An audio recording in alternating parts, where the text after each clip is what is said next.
πλήρωσε 400 ευρώ και πήρε η οικογένειά του 100.000 ευρώ. Όχι, δεν μιλάμε για τυχερό παιχνίδι, μιλάμε για την ασφάλιση ζωής.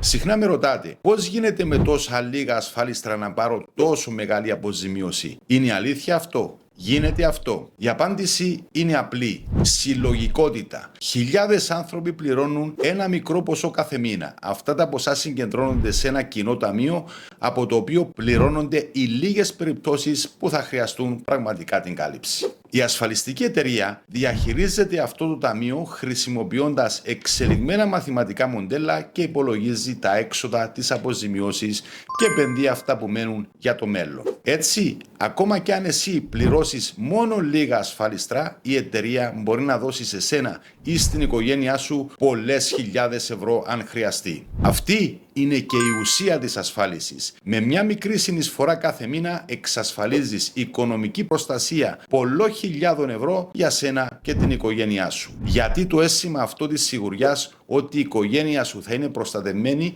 ό,τι και ας συμβεί, δεν έχει τιμή.